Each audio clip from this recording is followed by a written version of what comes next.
Ciao amici, I'm Master Leo Spizzeri, and today I'm going to be talking to you about sauce. I'm going to show you a very simple sauce that you can make for any style of pizza, and if you've never made sauce before, this is the one you want to start with.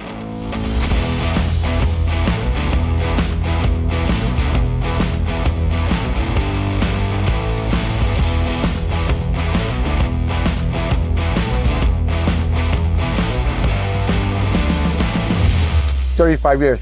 This never gets old." I've got some tomato cans in front of me, and I want to talk to you specifically about varieties of tomatoes.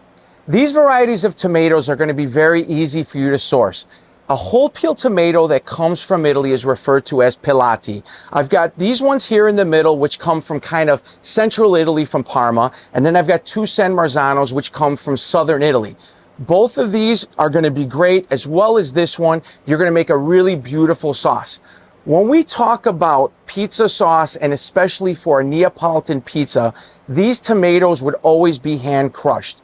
I never want to take my tomatoes, especially a whole peel tomato, and stick them inside of a blender or use one of those stick blenders or anything like that, because the one thing that I'll give you a piece of advice on is that these tomatoes have seeds in them. The seeds are bitter, and if we were to stick them inside of a blender, all of a sudden we'd create a bitter sauce. And what I want you to capture is the beautiful sweetness of these tomatoes on top of that pizza. And if you use any one of these, you're going to make a gorgeous pizza.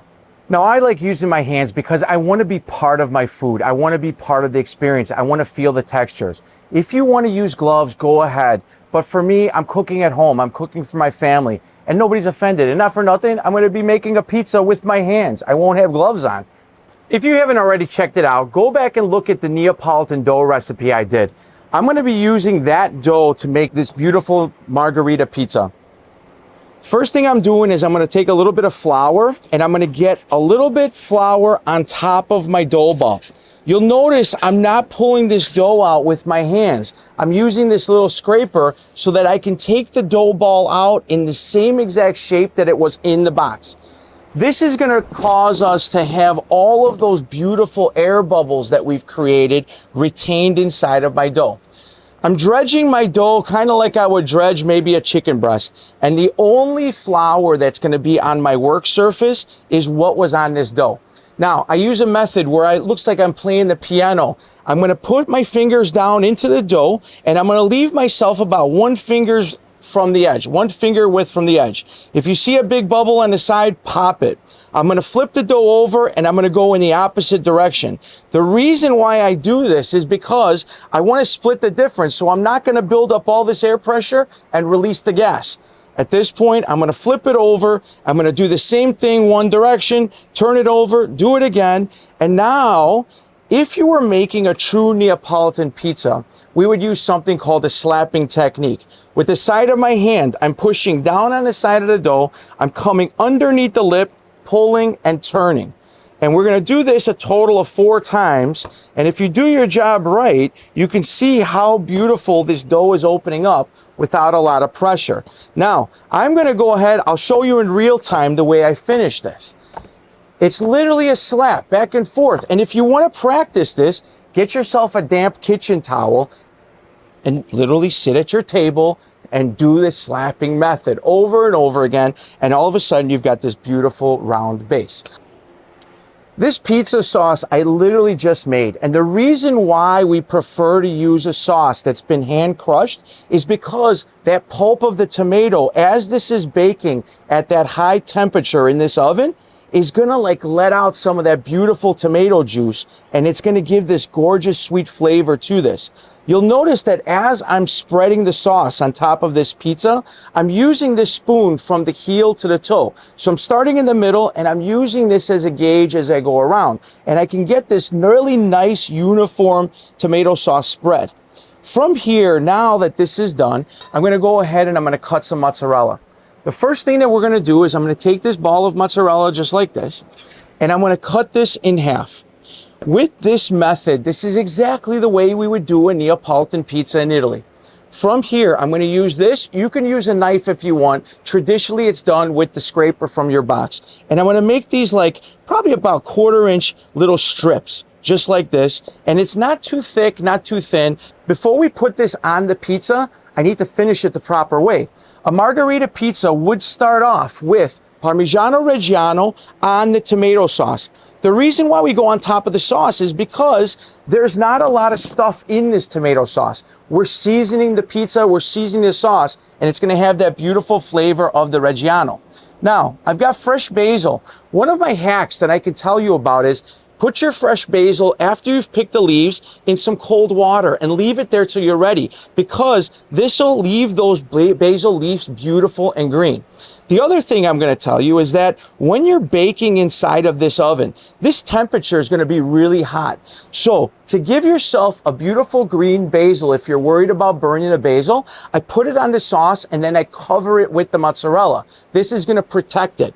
Now from here, we're not making an art project, guys. Just put the cheese on where it's got to go. When it looks like it's enough, stop. But I will tell you that the idea with a margherita pizza is that the cheese should look spotted and you should see the tomato sauce underneath. The last finishing step is the olive oil. I'm using this, we call it an oliera, or in English we say a cruet. I can control the volume of oil coming out. I use the number 6. And you know, I was talking to CJ earlier. He's like, what's the number 6? And I said, dude, it's the number between 5 and 7. Literally make a number 6 on this thing. Now we're ready to go. This is your classic traditional margherita pizza, as if you were in Napoli today. So from here, what I'm gonna do, I'm gonna take 2 fingers of flour, whatever I can hold between these fingers, and give a light dusting on the table. No more than that, because flour will ignite inside of this oven and your pizza will look burnt before it ever has a chance to bake. That's why the Blackstone pizza peel has these holes in it. So as we come underneath this pizza, the excess flour will come out from the bottom. The last thing I want to do, and this is a total pro move, I want to open up this pizza now to the full size. I want a 12-inch pizza, and that's what I'm going to put together here. From here, I'm going to go into the oven. My oven is at temperature, and I'm going to go in one slick motion from in and out. And now I'm going to start the oven. If you feel more comfortable to kind of rock and jiggy the pizza off the peel, this is totally fine too. It's going to take some practice. And I promise you, you're probably going to make a few heart-shaped pizzas or something that looks like the state of Texas before you make a round one. My pizza looks like it's perfect. Look at how beautiful and done this is. When you start making your pizza, go fast. Go with intention, put the stuff on, get it in the oven, and then you got room to talk. Now, you can see I've got this beautiful golden crust on the bottom here. If we look at it, let's Lion King it. Look at the bottom of this pizza. It's not charred, it's not burnt, it's perfectly baked. This is the thing that I love. When you have the right equipment, the right ingredients, you can make a beautiful pizza. You guys want to eat some pizza?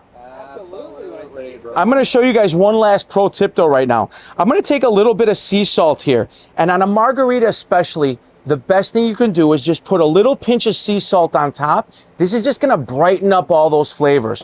Let's go ahead and cut this. On a margherita pizza, a 12-inch pizza like this size, I don't like to go 8 cut. I like maybe a 4 or a 6. You guys look hungry, so I'm going to actually do a 6 cut for you guys, just like this.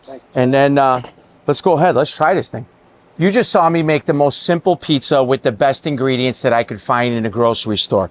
Neapolitan pizza is never a crispy pizza, and it's going to have something all the time we refer to as tip flop. I know CJ talks about tip flop all the time, but all I'm talking about is something that you could make in your kitchen at home anytime. I'm Leo Spizzeri. Don't forget to go watch that Neapolitan dough video to make this dough. You know the sauce now. There's no excuses. Ciao, amici. 35 years. This never gets old.